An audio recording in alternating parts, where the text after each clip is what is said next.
Sir वही राजस्थान में आप लोगों ने बहुत अच्छा प्रयास करा, आप खुद मॉनिटर कर रहे थे रीट की परीक्षा को लेकर, लेकिन इसको लेकर विपक्ष ने भी कई सवाल खड़े कर दिए। क्या कुछ कहेंगे रीट के एग्जाम को लेकर सर? देखिए, रीट की परीक्षा में जो कुछ माहौल बना राजस्थान के अंदर और राजस्थान वासियों ने, प्रदेशवासियों ने जिस तरीके से आगे बढ़ कर के एक इतिहास बनाया कि जो हमारे नौजवान साथी हैं कोरोना की मार झेल चुके हैं, पूरा प्रदेशवासी झेल चुके हैं।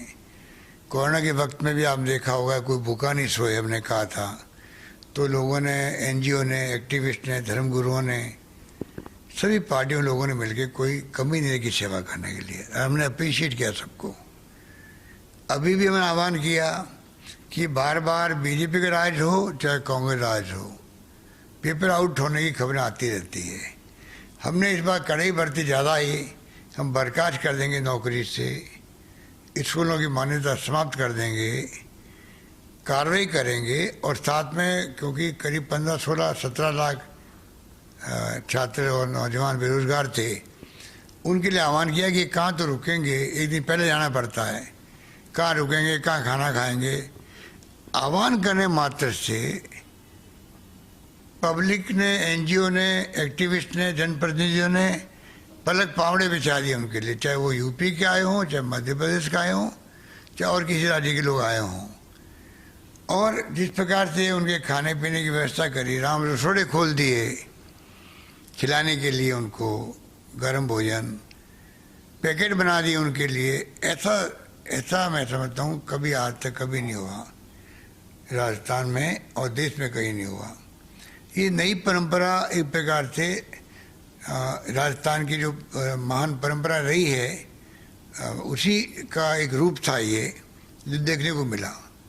ये हमारे विपक्ष के साथियों को पश्च नहीं रहा है, क्योंकि जिस प्रकार जिंदाबाद के नारे लगाए उन लोगों ने वहाँ पर, सरकार के और समाज सेवियों के, एक्टिविस्टों के, सबके, वो डाइजेस्ट नहीं हो रहा। इसलिए कुछ लोग ऐसे हैं समाज के अंदर, वो इसको भड़का रहे हैं। दूसरा क्या है कि नौकरी लगेगी 33,000, तो बहुत बड़ी एक मैं समझता हूँ कि बड़ी संख्या में हमने एक अवसर दिया। उनको लगता है कि ये 33,000 नौकरी लगेगी तो बाकी को लगेगी नहीं, तो भड़काने में आसानी हो जाती है। अच्छा, आजकल पेपर ऐसे आते हैं वो है हमारी सीट से कि उसी वक्त बच्चे को मालूम पड़ जाता है, बेरोजगार को, कि भाई मैं पास होऊंगा या फेल होऊंगा।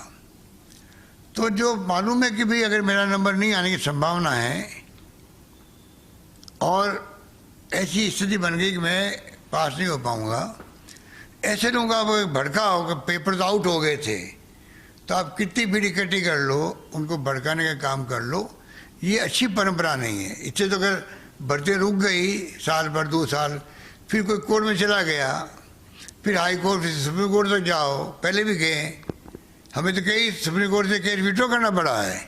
तो ये अगर परंपरा रही तो मैं समझता हूँ कि आगे बढ़ते कैसे होगी। तो ये विपक्ष को समझना चाहिए कि ऐसी गलती नहीं करे, कि उनके शासन के अंदर भी, जब भारतीय जनता पार्टी का शासन था तब भी पेपर आउट कई बार हुए हैं। हमने तो बहुत बड़ी अच्छे ढंग से मैनेज किया पूरे इस प्रोसेस को। तो ये जो कुछ वो लोग हो गए, कुछ लोग ऐसे लोग हो गए नेता लोग बनने के लिए, नेता बने हुए हैं, वो कई अफवाह चला रहे हैं। सच्चाई लाओ सामने, हमारे सामने लाओ, सच्चाई एसओजी को दो। हम वादा करते हैं कि किसी को नहीं बख्शा जाएगा, किसी को नहीं बख्शा जाएगा, और बख्शना चाहिए भी नहीं, क्योंकि आप लाखों नौजवानों के भविष्य के साथ खिलवाड़ कर रहे हो। सरकार किसी कीमत में नहीं बख्शेगी उनको, ये मान के चलो। भड़काने वाला काम छोड़ो, आप लोग भड़काने वाला काम छोड़ो। अगर सच्चाई है, मालूम हुआ एक सेंटर में, 2 सेंटर में मान लो पेपर आउट हो गया, तो आपको अधिकार है बताने का।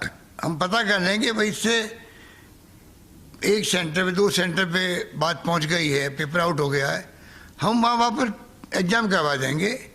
पर उसकी आड़ के अंदर आप चाहो कि पूरे लाखों लोग वहाँ पर उनको बुलाओ, परीक्षा दिलवाओ, ये कहाँ की समझदारी है, इस समझ के परे हैं।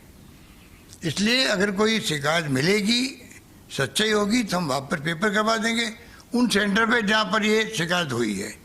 उसकी आड़ में आप लाखों लोगों को कैसे आप वहाँ पे ये उम्मीद कर सकते हो कि सरकार उसके लिए वापस एग्जाम करवाएगी। तो ये तमाम जो हरकतें चल रही अच्छी नहीं हैं और सरकार बर्दाश्त भी नहीं करेगी।